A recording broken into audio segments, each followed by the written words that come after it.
This talk is really about trying to integrate studies of human and social behavior with the technical studies in risks such as disaster risks. And as an illustration, I point to my technical difficulties. Things do not always go as smoothly as planned, and very often this is related to human behavior and what humans can and cannot do. I should say that one of the things that humans can do is help each other. And I am grateful to my colleagues who have finally helped me set up this screen. So what I want to talk to you about today is something that has been prominent, as you heard in the introduction, in the risk field, but has not been so widely observed in disaster risk management, and that's what we call the social amplification of risk framework. Now,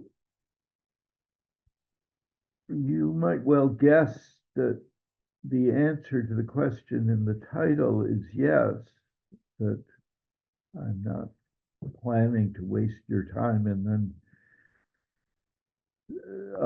just say, well, actually, it's all irrelevant.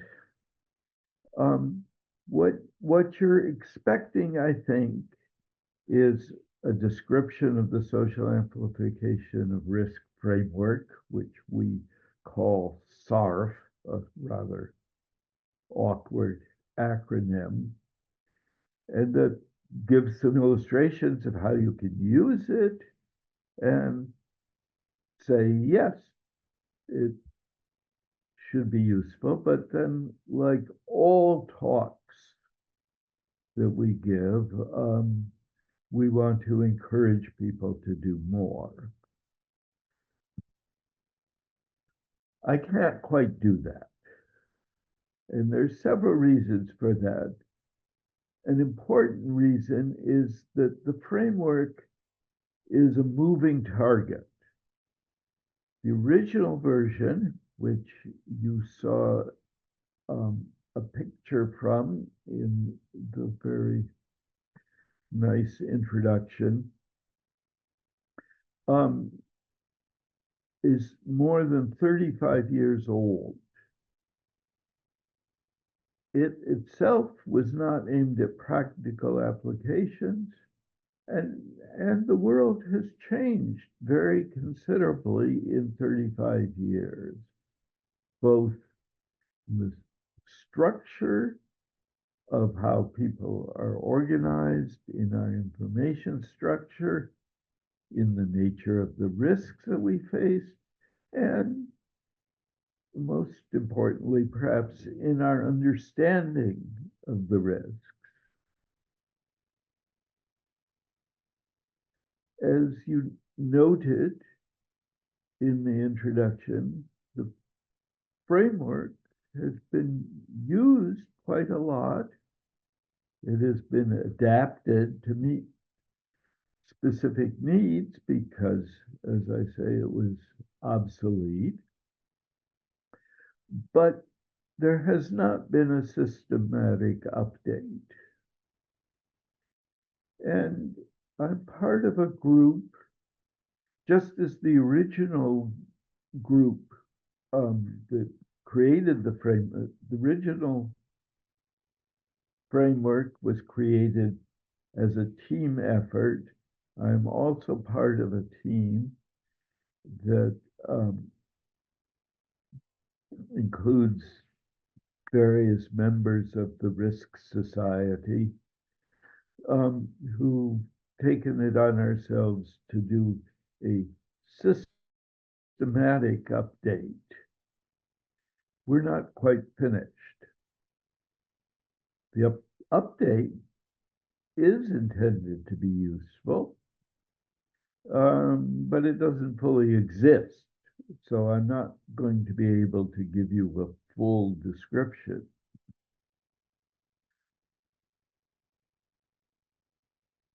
So why am I giving this talk now? Maybe shouldn't I have waited? Well, I didn't want to wait because I'm already embarked on another effort within IDRiM for which I and my colleagues are looking for help and getting some help. And that is thinking about how projects, plans, policies get implemented. I hope that some of you are familiar with that effort and perhaps even inspired by it. It's, I think, a major project of IDRiM, and it, I think, offers hope of a lot of practical improvement in disaster risk management if we really learn more about implementation. But implementation as an aspect of risk management is very sensitive to human and social behavior. And this is a perspective on such behavior that's been developed over the years, adapted over the years. I think the key features of it are sufficiently well established that we could have a good discussion of how SARF can be useful in the context of IDRiM's interests in disaster risk management. So my plan for this talk is more an exploration. I want to give you not just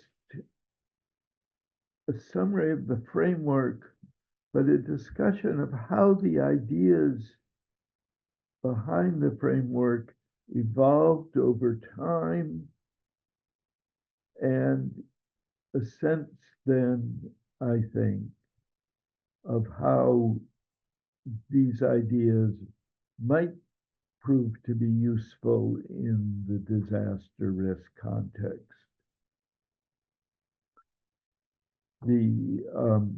I will start with our original motivation when back years ago when we were constructing it. And the original motivation, I think, already still carries considerable weight. I'll give you a brief description of where we were 35 years ago and discuss it in the context some of the context that we had, and also another application of it, namely in thinking about vaccine hesitancy, and then discuss the changes that affect the use of SARF, some of its successes, the myths that have appeared, and developments that require adaptation. At that point, after having rambled through this history, I think we could then think about how it might be helpful. And I'm hoping we then have a good discussion about that. The original social amplification of risk framework was motivated by observations that were surprising at the time in the 1980s about how different expert and lay perspectives were for many significant hazards, and that it was the case and caused considerable controversy that experts considered certain risks very small, and yet there were very strong public concerns. And these public concerns were related to substantial consequences, that having people frightened, for instance, can lead to behavior that can exacerbate the consequences. And as we shall see also, experts do not necessarily respond well to public concerns, many of which may be legitimate. The other key aspect that struck us was that these differences were dynamic, that events can happen that will trigger a public or expert reaction, and these can accentuate the differences and lead directly to consequences. It is this kind of dynamic that we were hoping to capture with the metaphor of social amplification. We had other concerns as well, which stemmed from considerations in the field of risk analysis. Back in the 1980s, there was a lot of research related to risk in the social sciences, but it was fragmented. There were people doing studies on risk perception. There were people doing studies on risk communication, on decision making, and risk analysis. But these studies tended to stay in a single, their own silo. Secondly, risk analysis, while it had prominent efforts within the social sciences, was dominated by technical analysis. And the technical analysis tended to exclude any deep study of human behavior. And this also made that kind of risk analysis seem to us inadequate, that you weren't getting a full picture of a risk if you were only considering the technical aspects of it.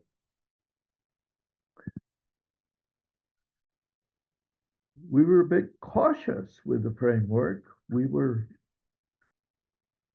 hoping to persuade people to look towards integration. Nowadays, integration is much more,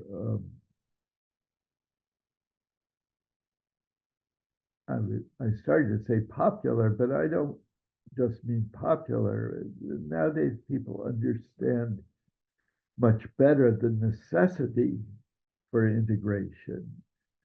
But 35 years ago, we were still trying to get people to consider how their research fit with what other people were doing.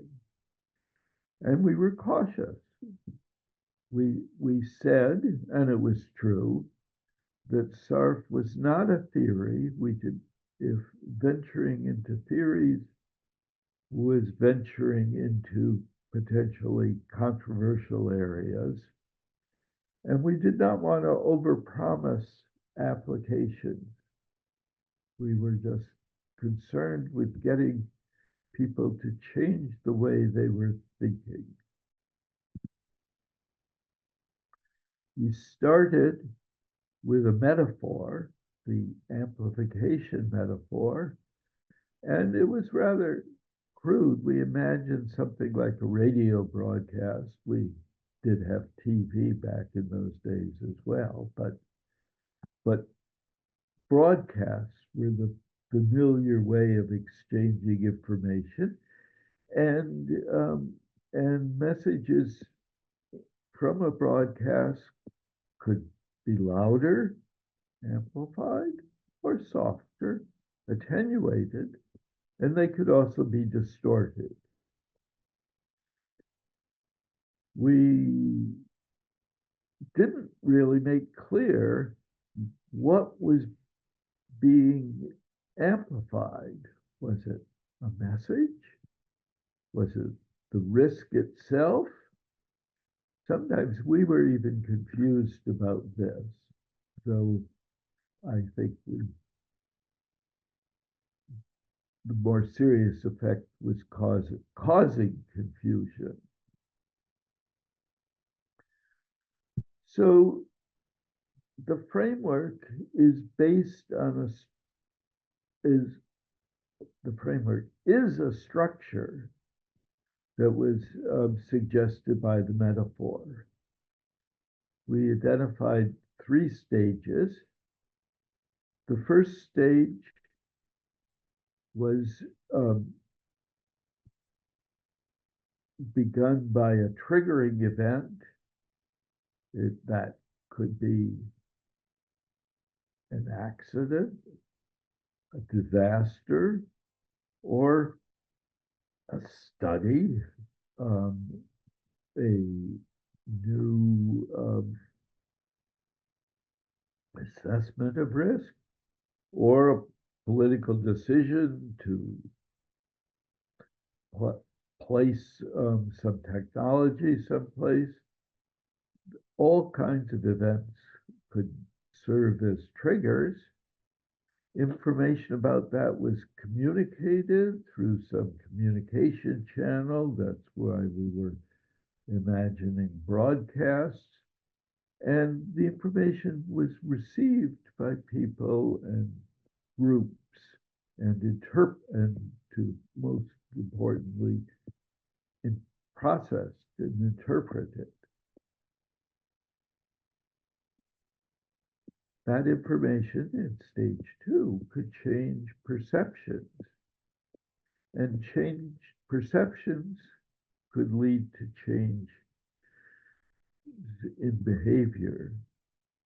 Changes in behavior then could lead to changes in the risk. The risk changes could be in the risk of concern, but not only that, the changes could affect other risks, lead to other kinds of consequences. We might call them knock-on effects.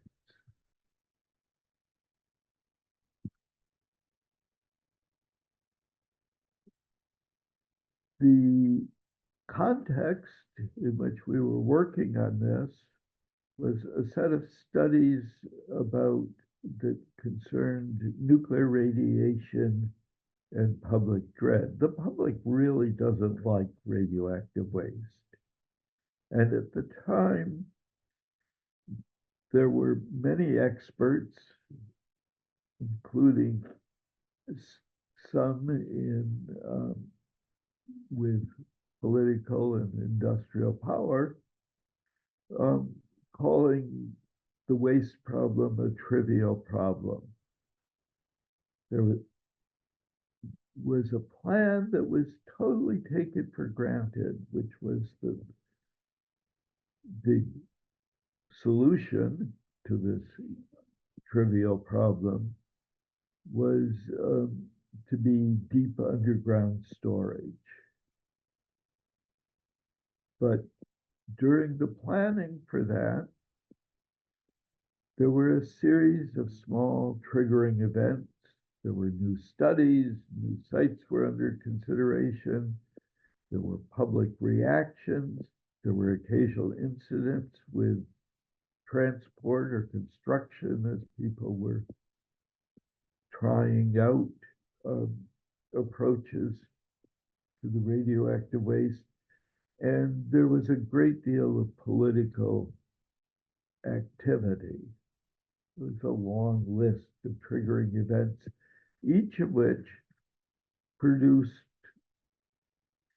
public reaction, complaint. One effect of all this was the Waste Management Authority, still considering it a trivial problem, set unrealistic goals. Their idea was that we can show, people keep raising issues because they're afraid, and we will show how safe this will be for 10,000 years. 10,000 years is a long time, and it's actually pretty hard to make predictions that are good for 10,000 years. In fact, if you look the other way, we have more than 10,000 years of history, but we're not all that precise about what happened in our previous 10,000 years. The effect was that waste management in the United States was paralyzed, and rather than doing the needed shorter-term management of the waste, where shorter term could even mean decades or a century or so, we continued to build up fuel in overcrowded pools at reactor sites, and the risks were increasing, costs were increasing, and nuclear power plants faced more opposition, costs were rising. All in all, a very considerable series of knock-on effects.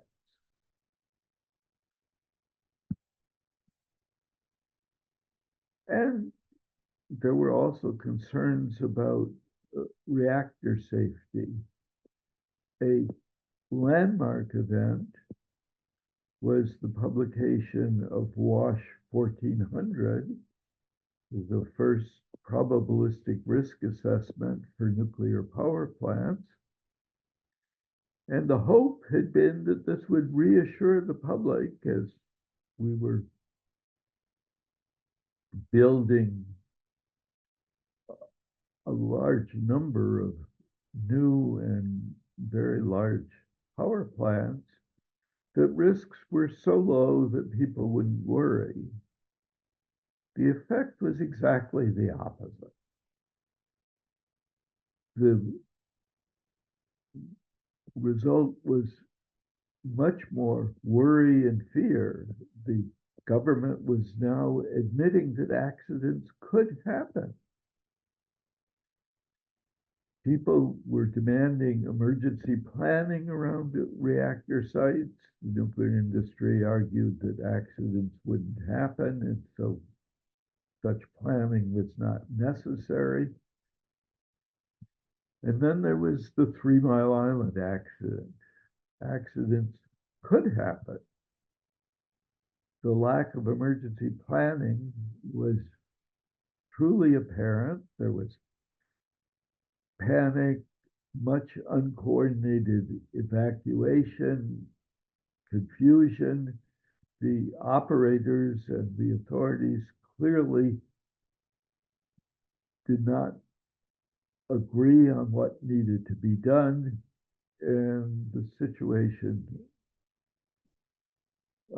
both, well, in the absence of planning, there were many consequences. Fortunately, the containment vessel held, though there were worries at the time. Radiation exposures were limited, but a great deal of social disruption and a great deal of pain and added costs for the nuclear industry.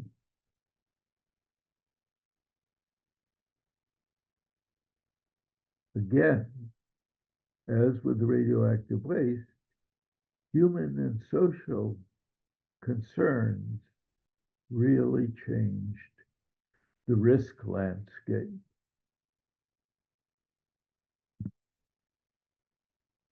Well, and we could consider, go on to consider Fukushima, where 25 years later, 30 years later, you had similar and much less,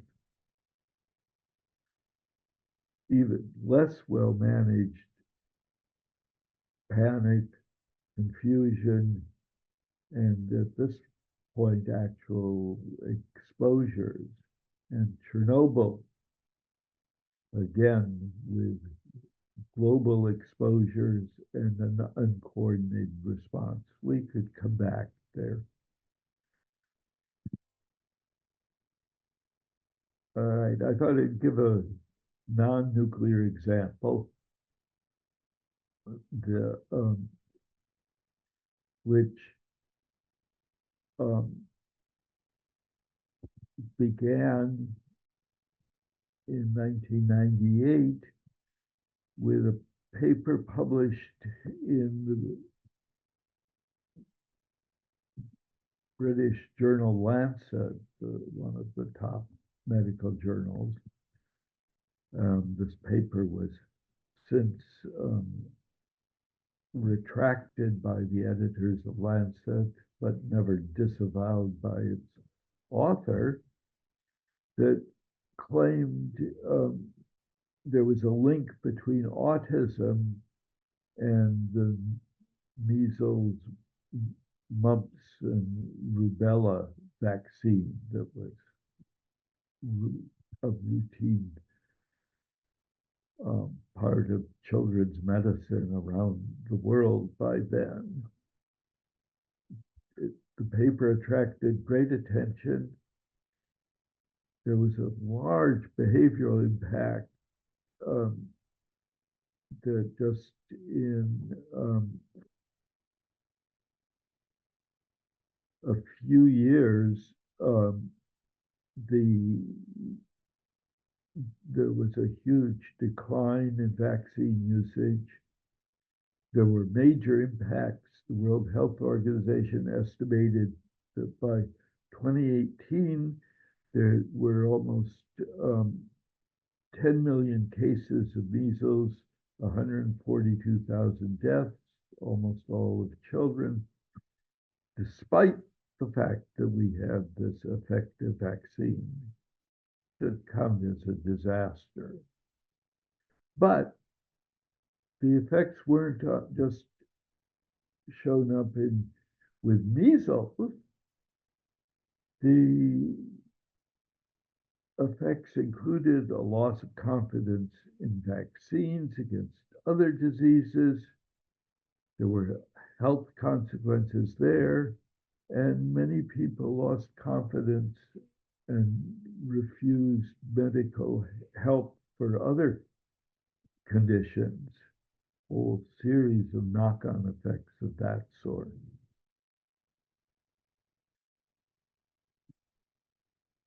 Okay, we made a graph of these, picture of these events, and the picture still looks nice and linear. There is a key feedback loop, so it's not quite linear, in that that part of the social and human behavioral change went to new communication, the buildup of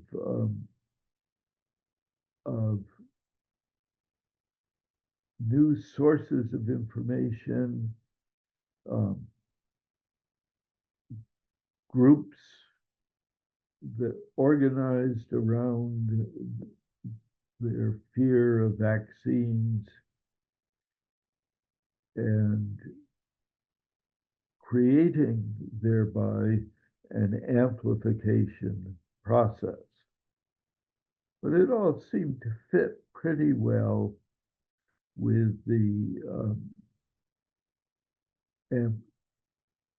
amplification metaphor that we had provided. And in general, SARF had considerable success as it was picked up. The appeal for synthesis was largely met. I don't think we can take credit for all of that, but I do think the paper was influential. On the other hand, as I said before, integration was something that was being broadly learned. This is now around the time of the formation of IDRiM, another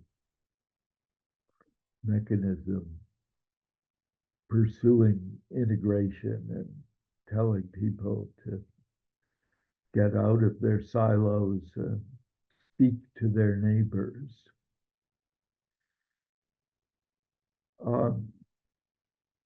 It certainly promoted better work on risk communication. It did at least provoke some attention to the knock-on effects. We used a different metaphor for talking about those. We imagined a nice clear pond, but you toss a stone into it that we could think of as a triggering event, and the ripples spread out beyond the original risk of concern. We had some influence on writings about trust, which is a clear aspect and challenge in the amplification process. And human behavior did rise to people's attention in the theoretical discussions of risk, but was still, I would say, largely ignored in practice as people were doing risk analysis in practice. There were also many changes by the time of Wakefield's paper. There was Google and the internet. There was social media. Communication was not restricted to a few broadcast channels, but rather you could get information on your own. It was personalized and driven by commercial algorithms. One example, another vaccine story tells something about how that changing communication world worked. Human papillomavirus is a major cause of cervical cancer. So the fact that there is a vaccine is really important for young women, even though cervical cancer shows up much later. However, the virus is spread through sexual activity, and this is a very sensitive and vulnerable arena for misinformation. There was an incident in Japan of girls who collectively suffered fainting, twitching, other strange effects after vaccination, and they recorded these effects and spread them via YouTube. The contagion led to, in several countries, including Colombia, Denmark, and Ireland, where there were also episodes of such responses. There were victim groups, vaccine acceptance plummeted, and there were temporary suspensions of vaccine use in these affected countries. In Japan, the effect was prolonged. The government suspended vaccinations for 8 years, and calculations have been that there have now been or will be 25,000 or so excess cancers and 5,000 or so excess deaths from those cancers. Oops, not the wrong way. As I said before, also, our view of risks has changed considerably. And I'm just going to pause for a moment to check how I'm doing for time. Yes. A little behind time, but not too badly. The risks we're now concerned with are much more systemic risks, complicated risks that have many linkages. One such example are the links between natural and technological disasters. And these have been an important contribution of IDRiM members to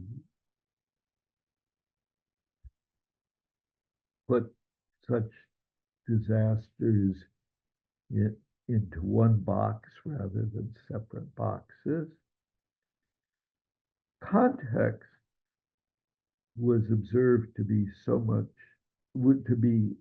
of extreme importance.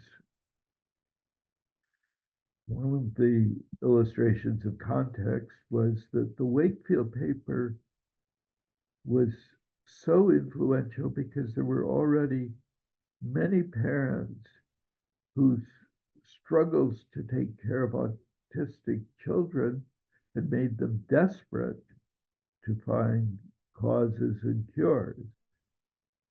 Wakefield exploited these communication channels with a book, but also cultivating parent groups and affinity groups that appeared through social media. By now, there's a full anti-vaccine movement.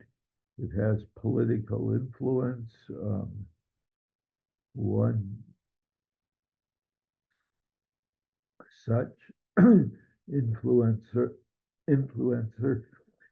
actually ran part-time for part of the time as a third-party candidate. That was Robert Kennedy in the United States, and he is campaigning to be the Secretary of Health in a new Trump administration, if we get one.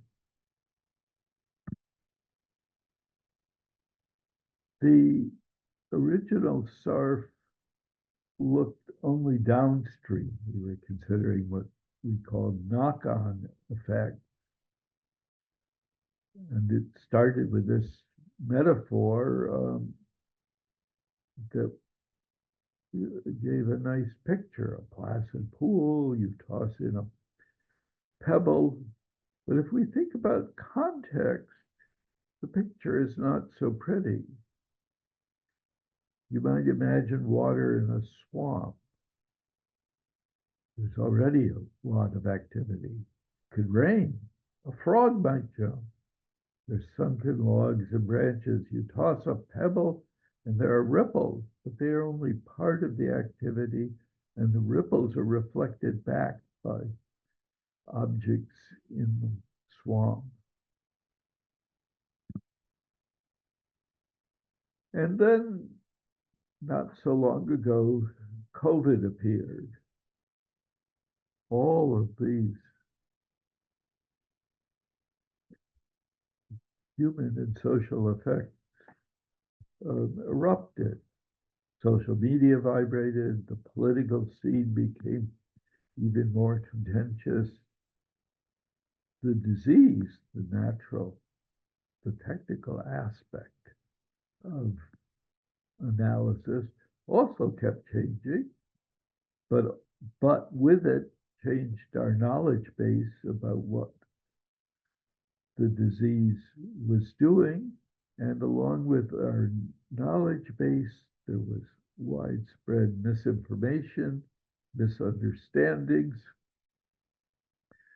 confusion among authorities, and failures to adapt to new knowledge and new conditions.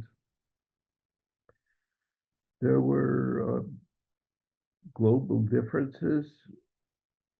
I mean, the world tried to coordinate its activities, but there were also substantial differences, and it was a complicated mess. And I'm going to show you the picture that we tried to use. And I'm not going to describe it in detail because it's a complicated mess. But the main point is that you should notice that it's not linear. We expect the social amplification risk framework should help with such scenes, but by now the picture has gotten very complicated.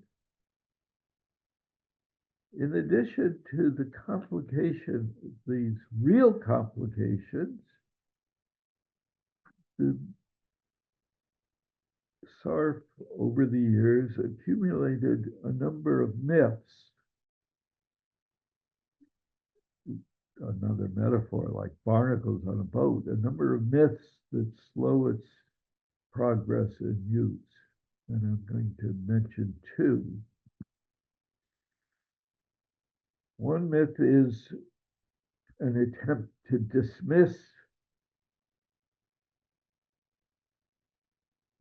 the whole set of human behavior and human and social behavior, to say it's just about perceptions, it's what's in people's heads, it's not about real risks. Social scientists can worry about that if they want it, and they should certainly figure out how to better educate the public, but serious quantitative risk analysts do not need to be concerned. They should be concerned. Human behavior, as we have noted, really affects consequences, large consequences, and I already mentioned measles. There's another myth that social amplification is about public response. The challenge is to figure out what members of the public, how members of the public respond to risk events, risk communication. What experts think can do is just do their expert thing, and the question is whether they succeed or fail in communicating or in maintaining trust. But expert behavior really is not so simple. There are expert cultures. Different fields have different cultures. There are incentives depending on the nature of people's role in society, how they're employed. Experts have a tendency to downplay or suppress observations they find disagreeable. The experts might be the ones feeling they should frame the risk discussion. It's their view of a risk that should describe concern. But experts also disagree. Experts don't like to be distrusted. Nobody likes to be distrusted. Experts might overreact to the possibility of public panic. And sometimes experts panic when they don't understand what's happening. In short, experts are people. They are subject to the same kinds of human and social forces that everybody is. And their interactions with each other and with different members of the public are a major part of social amplification processes. And again, the process is dynamic. There's a history, and there will be ongoing and future impact. So our social amplification update really represents, I would say, more a procedural view. We must pay attention to human and social behavior. That includes interpreting trigger events and risk situations and responding to them. Pay attention to what happens there. We should keep track of the consequences that can follow from responses there. We have to note that there are often a wide diversity of players participating who have different perceptions, different concerns, different capabilities. The original SARF sort of divided the world into two groups, experts and the public, but there are many, many more. Different experts can disagree, different members of the public can disagree and have different interests. And then there are other parties who play a role, politicians, managers,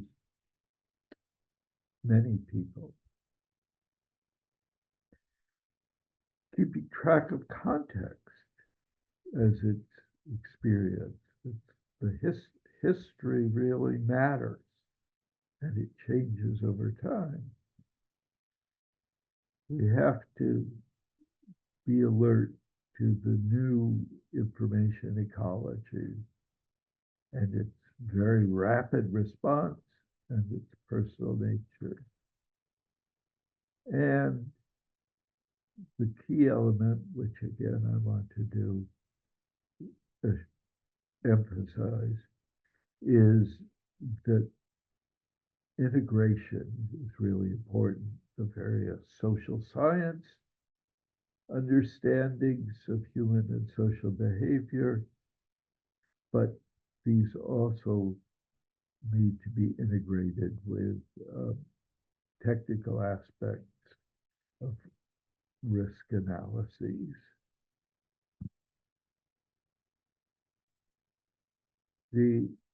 An updated SARF is still a framework, not a theory.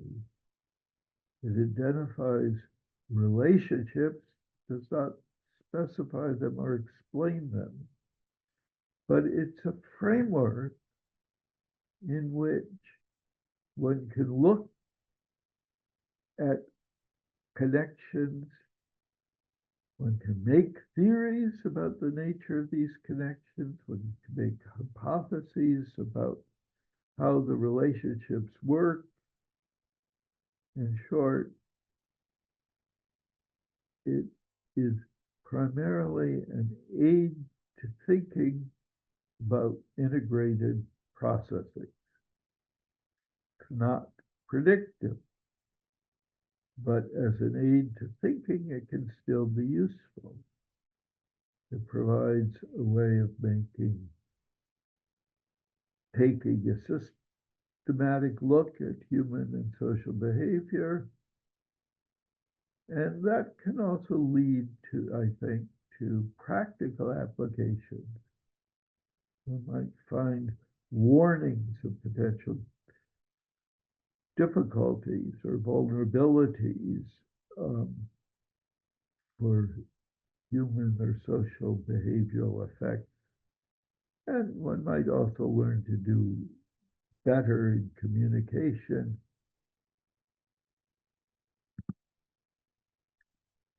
Okay, let me just turn very briefly to the disaster risk management sequence, because I believe that even though that process is not quite linear,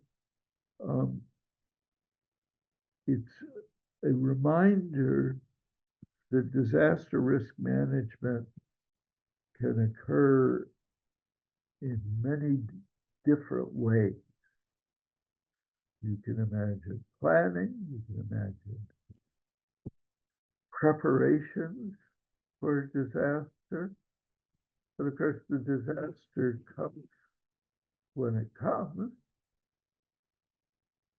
and so preparations have to be maintained and conditions change, so preparations may need adaptation.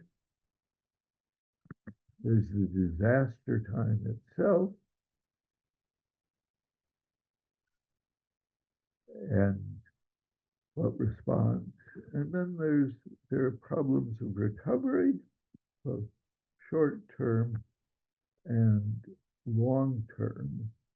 How do you long-term build back better? At all of these stages, human and social behavior will really determine a great deal of what kinds of consequences one experiences. So I want to end here, a little bit past my time, but I hope we have time for a good discussion anyway. I want to know whether the concept of the social amplification resonates for you. Does it seem that it could be helpful thinking about disaster risk management? I want your opinion about how feasible it might be to integrate technical aspects and human social aspects in disaster risk analysis. And I'm also curious, this is an international audience, how you feel differences in culture can affect social amplification. So I'm going to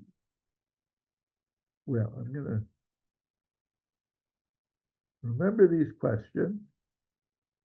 I'm going to end by thanking you, and let's have a good discussion. But please, feel free to write me. I would love to hear questions, alternative views, interesting ideas and examples. This is my email. Okay, now I'm going to stop sharing so I can look at you and open things for discussion.